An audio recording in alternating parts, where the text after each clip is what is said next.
Dios griego, hijo de Afrodita, diosa del amor, y Ares, dios de la guerra. Phobos era la personificación del miedo, del pánico. Cuentan que los guerreros lo pintaban en sus escudos para asustar a los enemigos. El miedo, tan antiguo como la humanidad.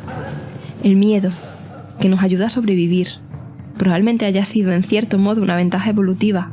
Nos hace correr si nos persigue un león, parar en seco cuando se acerca a velocidad un coche, o resguardarnos si olemos el peligro. Pero también nos complica la vida. Phobos dio origen a la palabra fobia, término elegido por un filósofo de la antigua Grecia. El origen de algunas fobias es complejo. Freud publicó en 1909 Análisis de la fobia de un niño de 5 años, también conocido como el caso del pequeño Hans, uno de los primeros casos de psicoanálisis de un niño. El pequeño Hans sufría equinofobia, miedo a los caballos, tras contemplar en la calle cómo se desplomaba de forma violenta un caballo que tiraba de un carro. La fobia es común, la padecemos hasta un 10% de la población mundial. Algunas son muy frecuentes. ¿Quién no conoce a alguien, o incluso uno mismo, que tenga miedo a las arañas, a las alturas, a la sangre o a conducir? Otras fobias son más raras. Turofobia, miedo al queso, onfalofobia, miedo a los ombligos, uranofobia, miedo al cielo. Algunas son incluso muy difíciles de pronunciar, como araquibutirofobia, miedo a la cáscara o mantequilla de los cacahuetes. Cuando nos convertimos en padres y madres, a esa gran alegría en ocasiones le acompaña una mochila de preocupaciones. ¿Lo haré bien? Esto es totalmente entendible, pero algunos de esos temores nos pueden hacer sufrir más de la cuenta. Hoy hablamos de una fobia poco conocida, pero que inunda las consultas de pediatría. De hecho, probablemente ahora que estás escuchando, no la identifiques como tal, como una fobia. ¿Quieres saber cuál es? Pon la oreja y acompáñanos. La crianza y la pediatría comparten un toque dulce con notas ácidas. Somos Soledad Montoro Y Rosa Pavo, y queremos que nos acompañéis en este espacio sonoro para charlar sobre todos los temas que más interés despiertan en las consultas de pediatría. bienvenidos a Miel y Limón. Pediatras al micro. Empezamos.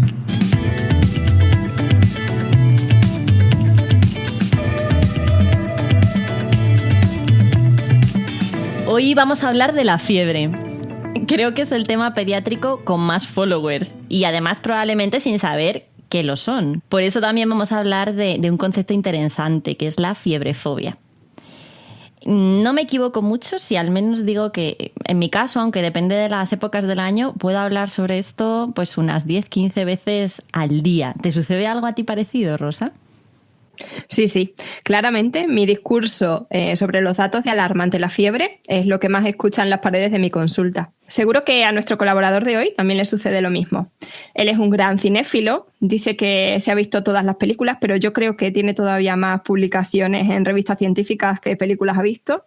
Le gusta tocar el violín, además es pediatra, es jefe de servicio de pediatría del Hospital Universitario General de Villalba. Es un gran divulgador y muy activo en redes sociales. Buenas tardes, Roy. Queríamos darte las gracias por acompañarnos hoy. Muchas gracias a vosotras por esta magnífica labor que estáis haciendo, que me parece fundamental. Casi considero que es más importante la buena educación pediátrica y la divulgación de ciencia que a veces la asistencia, que por supuesto es importante, pero esto yo creo que más. Sabemos que eres un gran activista frente a la fiebrefobia y queríamos preguntarte si comenzarías hablándonos un poco sobre el origen de este concepto. Bueno, yo la verdad es que la primera vez que escuché hablar de fiebrefobia se lo escuché a Iván Carabaño, que había escrito un artículo al respecto y que, bueno, sabéis que es un pediatra también magnífico, español, que, bueno, pues fue mi jefe antes de que me tocara a mí ser jefe en Villalba y la verdad es que es unas personas que he aprendido muchísimas cosas.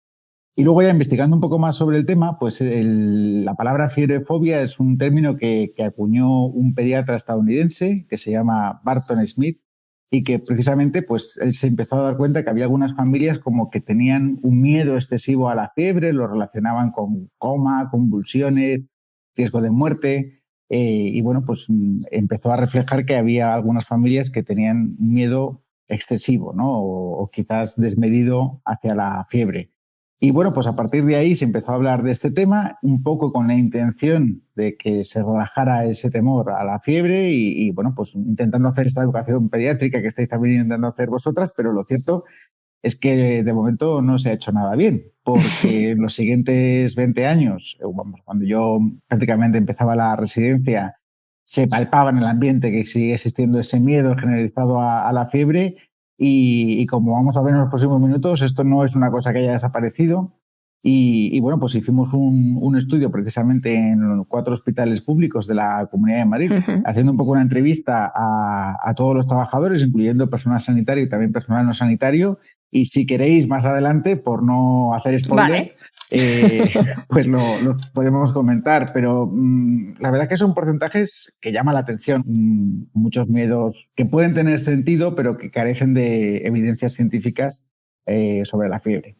¿Qué es la fiebre, Roy? Porque es que en realidad nos preocupamos mucho por la fiebre, pero la fiebre es un síntoma, ¿no? No es una enfermedad. Bueno, la fiebre realmente es la manera que tiene nuestro organismo de luchar contra una infección. Da igual que sea una bacteria, un virus, un microorganismo, incluso a veces una agresión como podrían ser unas células tumorales, ¿no? Está claro que el organismo determina que hay algo que no debería estar ahí y trata de crear un ambiente inhóspito para que esa bacteria o ese bicho o lo que sea salga de tu cuerpo. Y no se le ocurre mejor idea, que es verdad que podría haber otra solución, pero al cuerpo se le ocurre pues empezar a liberar citoquinas por el sistema inflamatorio y elevar la temperatura del cuerpo para invitar a esta persona a que se vaya, o lo que es la realidad es que tanto virus como bacterias se encuentran mucho más incómodas en ese ambiente y por tanto se reproducen menos. Y al reproducirse menos, evidentemente, pues será más fácil acabar con esa infección. Ese es el origen de todo. A las familias a veces se lo explico de otra manera, un poquito más gráfica quizás, como es si tú hay un día de un 25 de agosto que estás tranquilamente en tu casa, ¿no? Después de comer y dices, qué bien estoy ahora, bueno, voy a salir un ratito a la piscina tan a gusto y de repente, ding dong, llaman y son los vecinos pesados.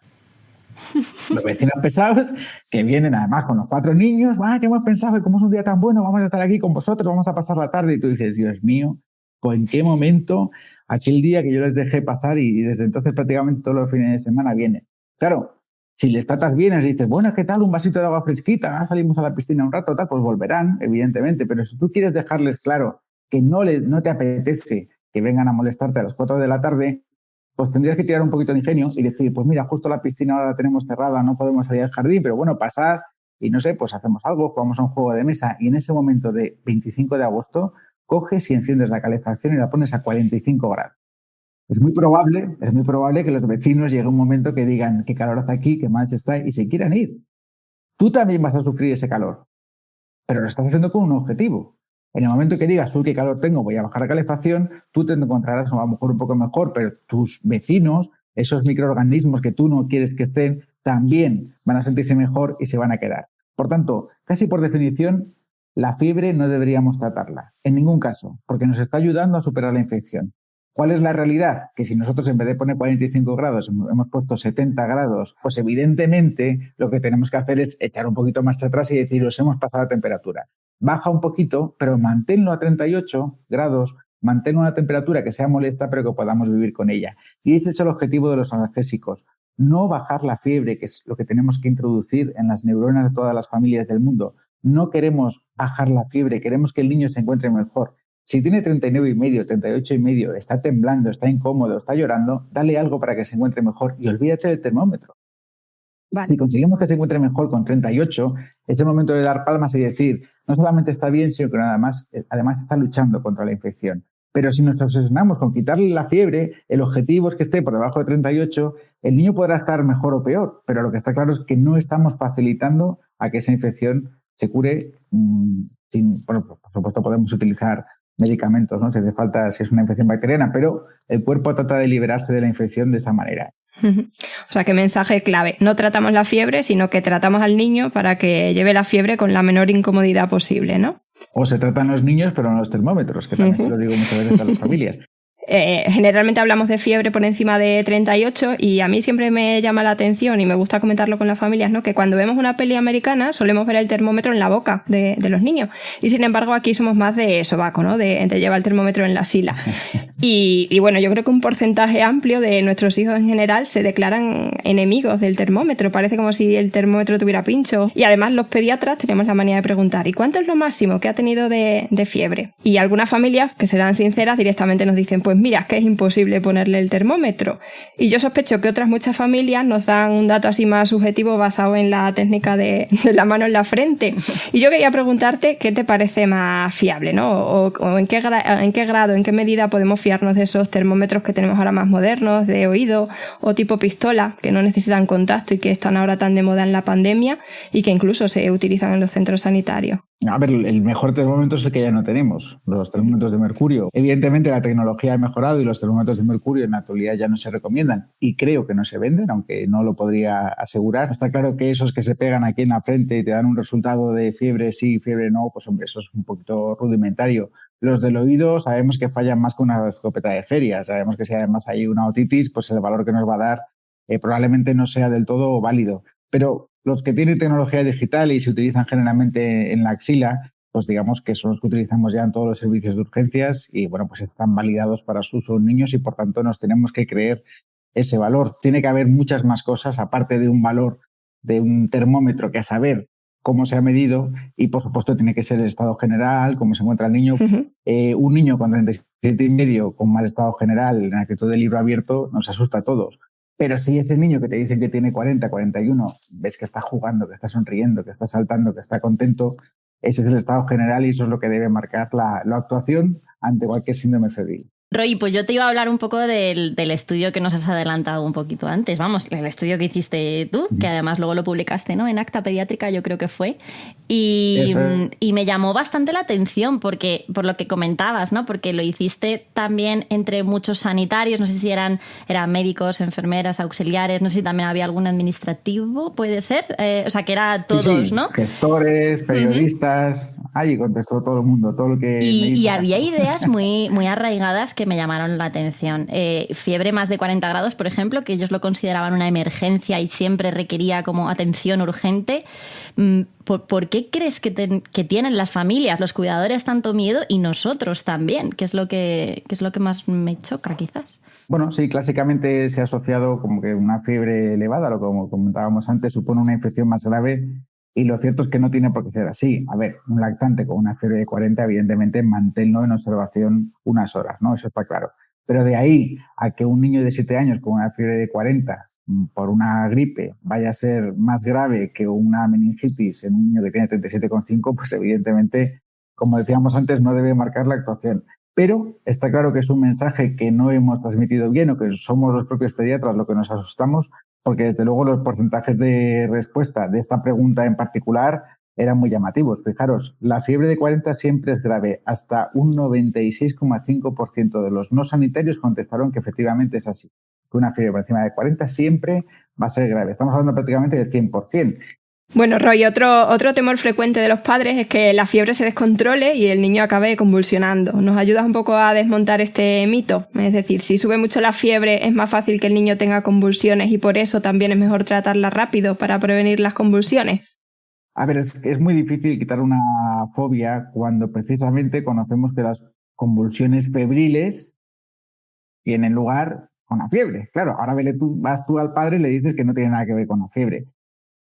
Cualquier persona puede convulsionar con un ascenso brusco de la temperatura o con un descenso brusco de la temperatura. Esto es así, es lo que nos dice la ciencia y es lo que está demostrado. Si yo ahora tengo 36 y por el motivo que sea, en menos de una hora mi temperatura corporal sube a 40, mi cuerpo dice, no sé qué está pasando aquí, pero voy a reaccionar de esta manera y puedo tener una convulsión.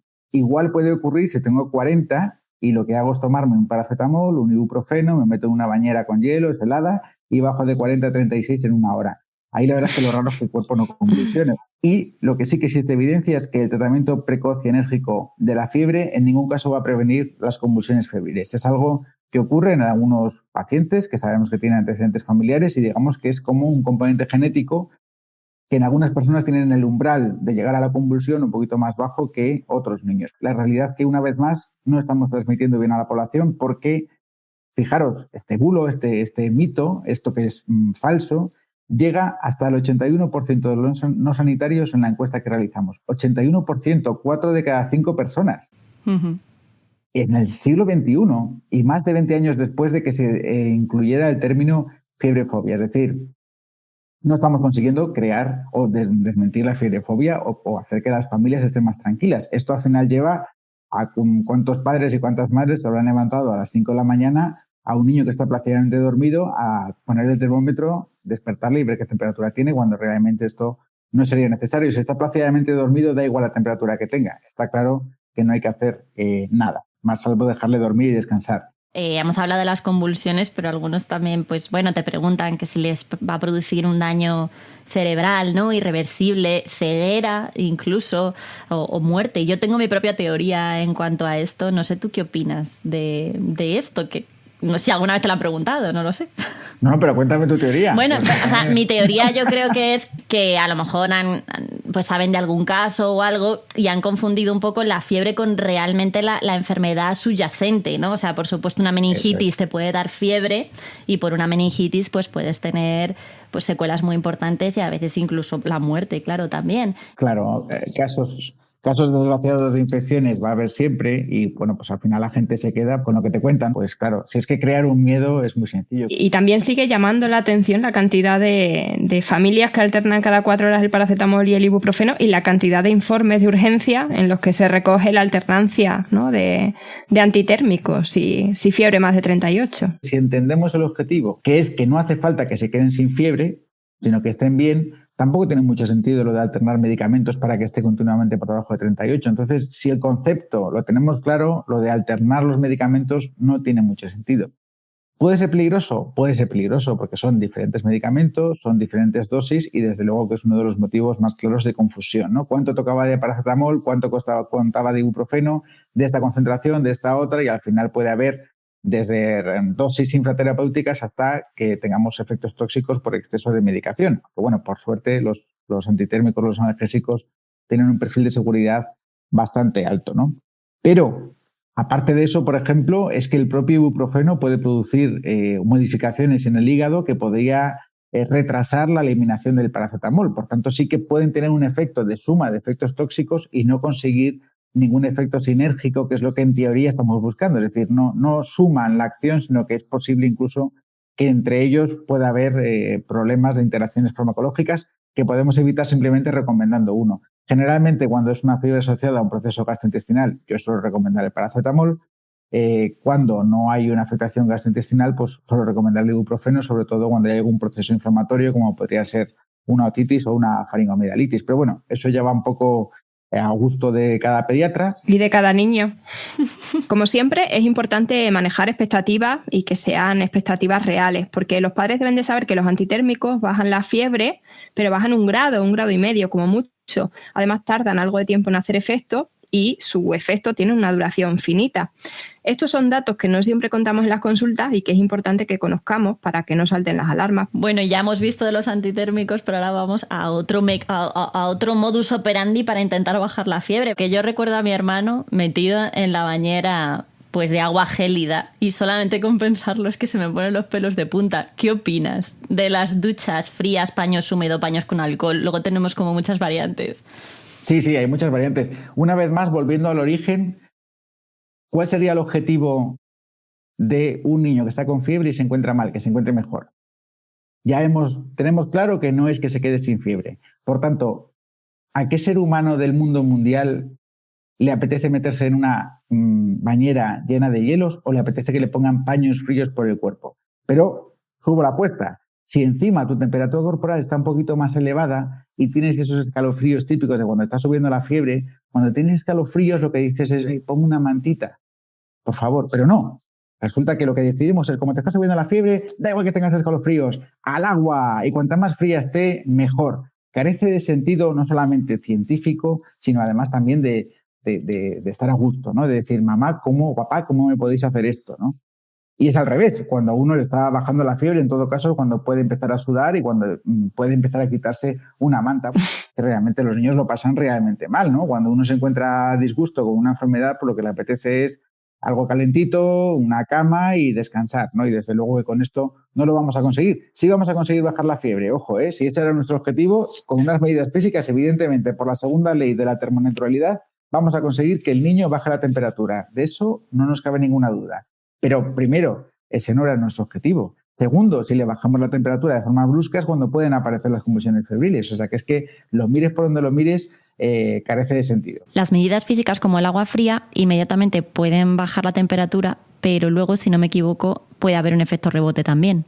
Es cierto, y también está demostrado. Es decir, tú consigues bajar momentáneamente la temperatura. Es posible que luego se mantenga así, pero por supuesto puede existir un efecto de rebote a partir precisamente del sistema nervioso central y que puede producir un aumento de la temperatura mayor del que teníamos previamente. Por eso, desde luego, hoy en día, a pesar de que 45% de los pediatras lo sigan haciendo, es una medida que deberíamos dejar de hacer. Que voy a hacer la pregunta quizás de las más importantes para los que nos están escuchando. ¿Cuándo debe ir, Roy, según tu criterio, realmente un niño con fiebre a urgencias? ¿Cuándo diríamos que está justificado? Bueno, por edad está claro que todos los menores de 3 meses sabemos que hay el riesgo de una bacteriemia oculta o de un cuadro séptico, sabemos que no focalizan las infecciones, así que menores de 3 meses hay que ir. En cuanto veamos que el niño tiene fiebre, debemos acudir a urgencias o, por supuesto, solicitar una atención pediátrica. Sabemos que si vamos muy pronto a la urgencia con un cuadro febril de menos de 24 horas de evolución, lo que es muy normal es que nos vayamos exactamente igual que hemos venido. Es decir, he ido a urgencias o al centro de salud con mi hijo que tenía fiebre y ¿qué te han dicho? Que tenía fiebre. Esa es la realidad. Generalmente, ¿qué le digo yo a los padres? Pues que no tenemos la bola de cristal, pero que el estado general es muchísimo más importante que la fiebre. Y, por supuesto, para saber de estado general, pues tienes que saber un poquito de pediatría y de medicina, pero yo intento explicarlo de una forma muy sencilla. Casi, si cuando llegas al hospital o cuando el niño está entrando en la consulta del pediatra está berreando, quiere decir que el estado general es bueno.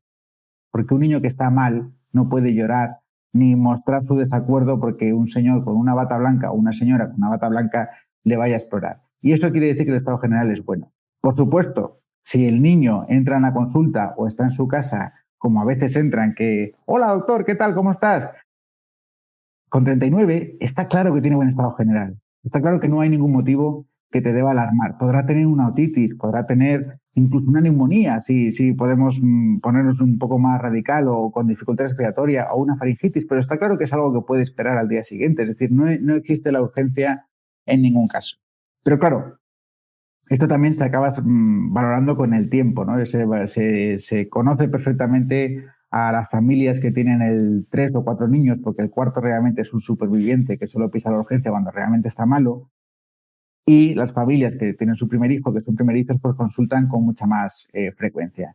En este país tenemos una atención pública, sanitaria, universal y gratuita, que yo espero que sea así durante muchísimo tiempo, porque creo que es lo que tiene que ser, pero existe un uso, que todos lo conocemos, excesivo de los centros sanitarios. Si además consiguiéramos evitar que las urgencias de niños que entran cantando, contentos, felices, con excelente estado general, que realmente no tuviéramos que ver, pues también ganaríamos mucho. Y es que al final lo que no se da cuenta la población, o muchos de nosotros, es que la atención sanitaria gratuita y universal no la hacemos cada uno de nosotros como pediatras en la consulta, sino que la hacemos todos.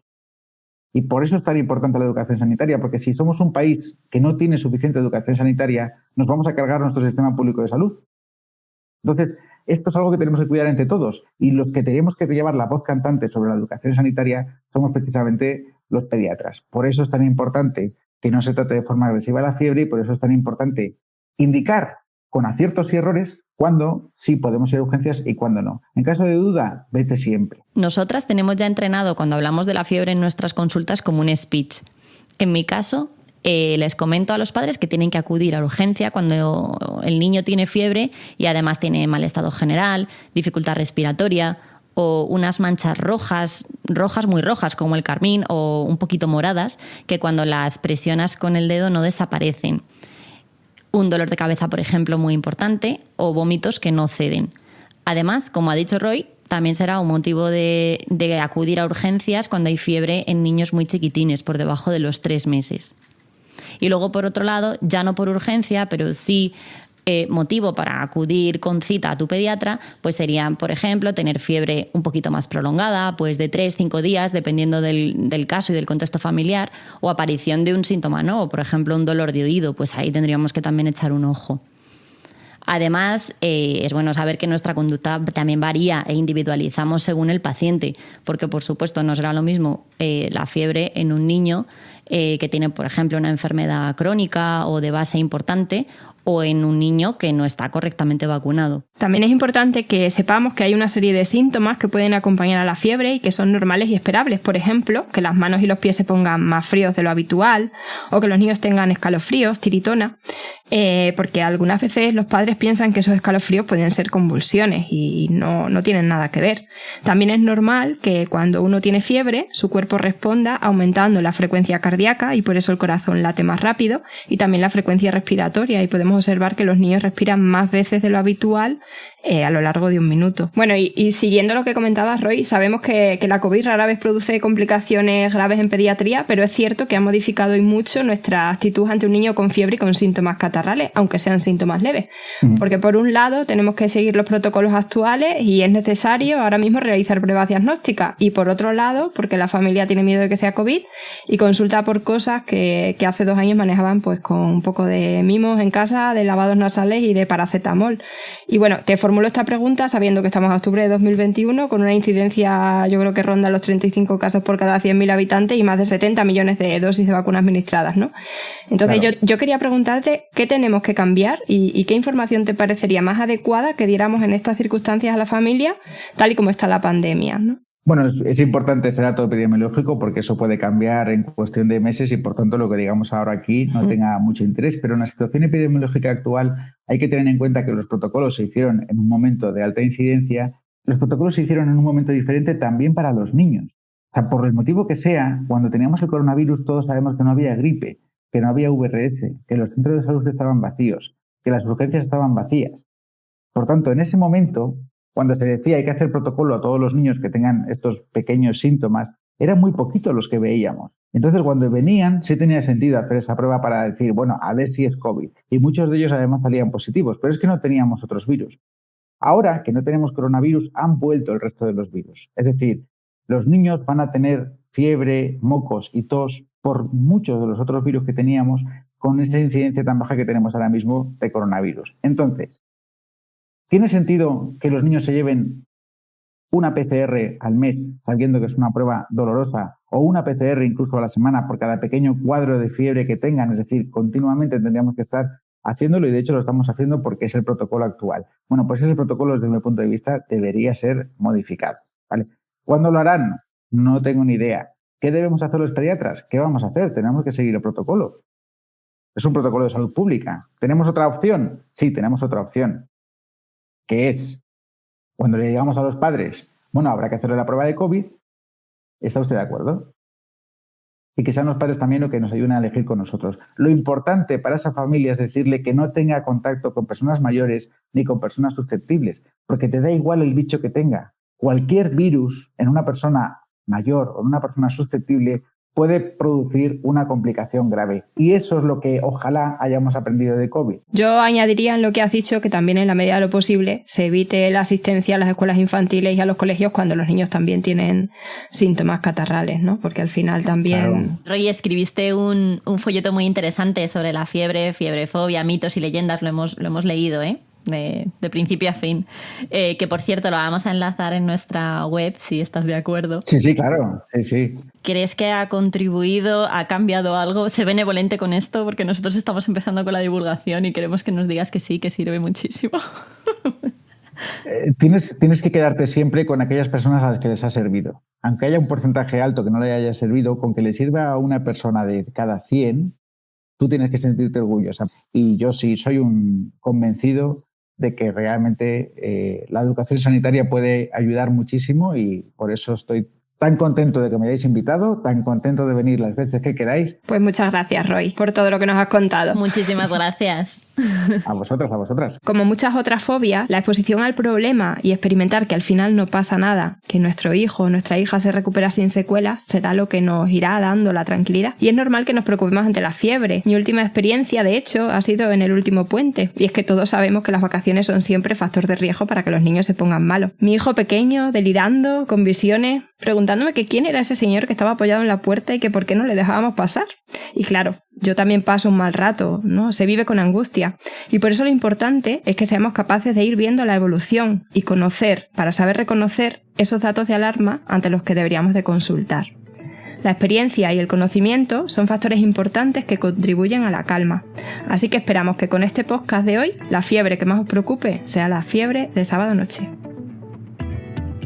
Suscríbete a Miel y Limón, Pediatras al Micro. Nos puedes escuchar en iVoox, Spotify, Google Podcast, Apple Podcast, YouTube y seguirnos en Instagram, Twitter, Facebook y en nuestra página web mielylimonpediatras.com. Y si te ha gustado y quieres colaborar con nosotras, puedes compartir este proyecto con todos tus contactos y también apoyarnos a través de Ko-fi, de Patreon o PayPal. Visita nuestra web si quieres saber más.